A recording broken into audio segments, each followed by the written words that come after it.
Ces derniers temps, j'ai senti en moi une voix d'enfant qui m'appelait doucement, mais qui me disait qu'il fallait que j'aille à sa rencontre, que je le prenne par la main, que je le tienne dans mes bras, que je lui fasse compagnie par ma présence. Et je me suis rendu compte que ce besoin était réciproque, de l'enfant à l'adulte et de l'adulte à l'enfant. C'est ce sentiment qui m'a poussé à ouvrir la porte de ma mémoire et à lui donner une présence, à lui donner vie dans l'union. Mon parcours, grandir, quitter des lieux, quitter mes parents, mes frères, mes amis, mes connaissances, prendre des décisions, continuellement m'amène à ce point où je ressens le besoin de me rencontrer, le besoin d'union avec moi-même.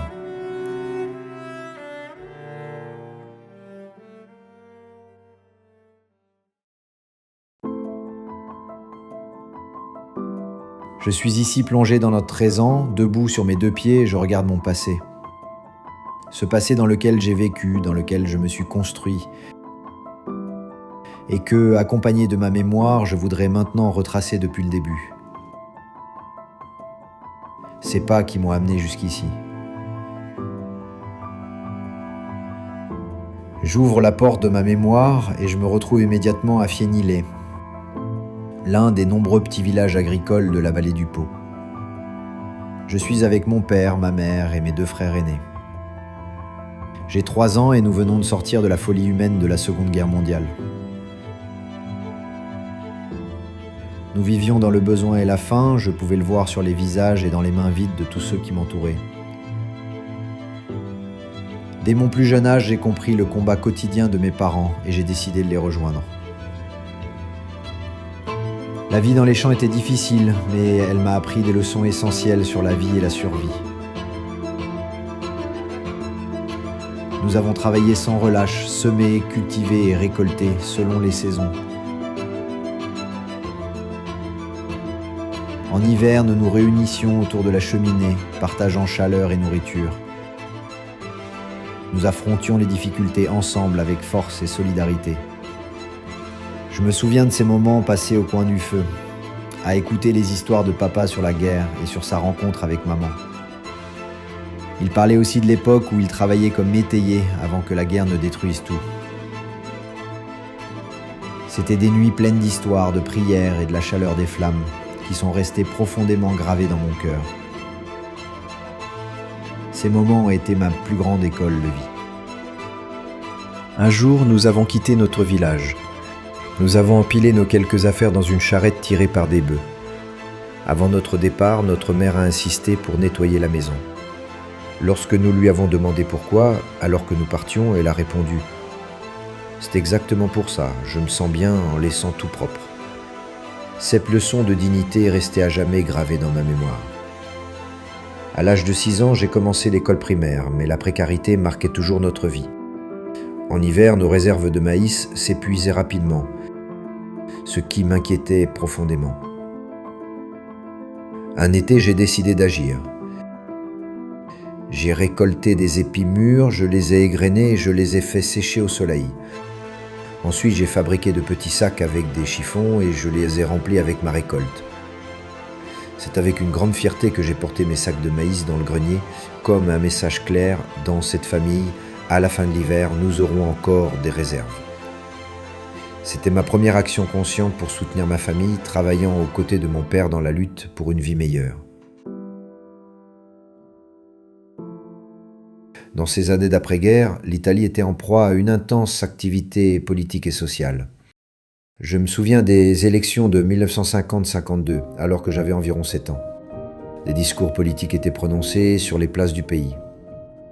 Devant la coopérative de mon village, j'ai entendu un homme politique crier « Vidons tous les greniers !»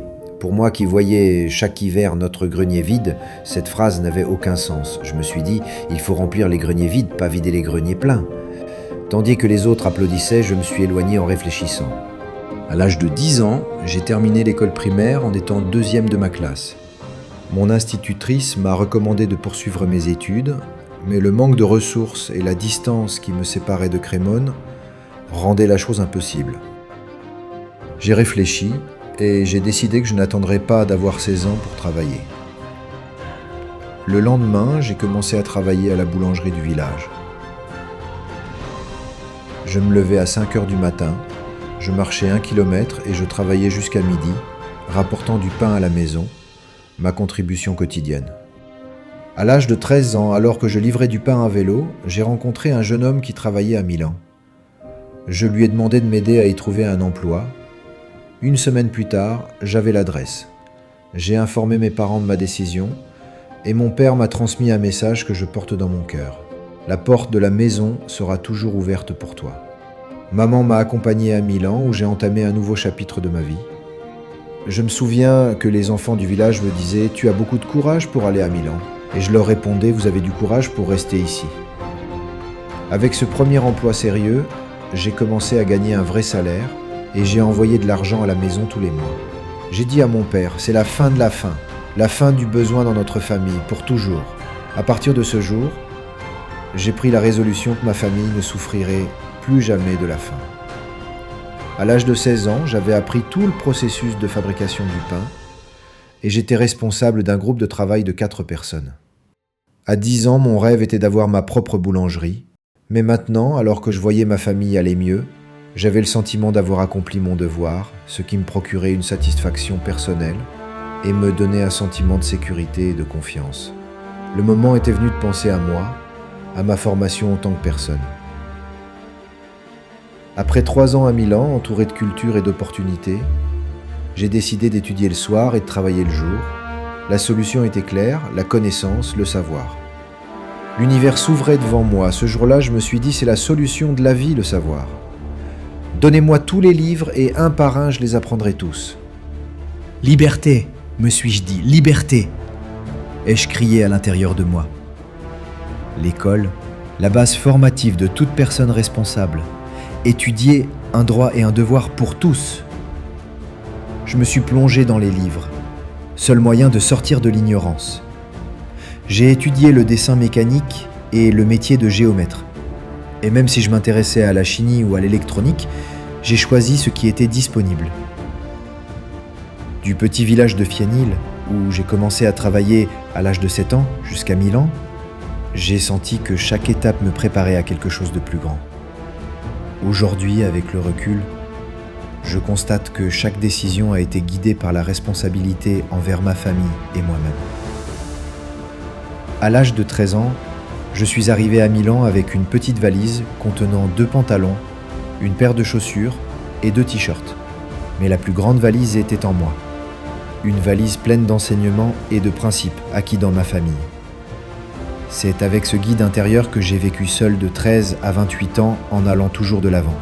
Dans chaque choix, dans chaque pas que j'ai fait, la force est venue de l'union avec mes parents, une union qui existe encore aujourd'hui. Chaque défi que je relevais, je l'évaluais au préalable. Et lorsque le résultat était positif, je me nourrissais de confiance et d'assurance. Ainsi, chaque défi devenait une nouvelle force, me préparant pour le suivant. J'ai avancé en acceptant des défis bien calculés et en grandissant avec chacun d'entre eux. Mon moi intérieur s'est construit grâce à un apprentissage constant. J'ai appris des langues et des cultures, j'ai lu de la philosophie grecque et romaine, des livres catholiques, et dernièrement, je me suis plongé dans la psychologie positive. Apprendre, réfléchir, continuer à grandir. Dès le début, j'ai développé une discipline de vie claire. Ce qui m'intéresse, c'est ce qui est utile à la vie, non seulement pour moi, mais aussi pour le bien commun. Tous nos gestes doivent se refléter dans le miroir de l'humanité.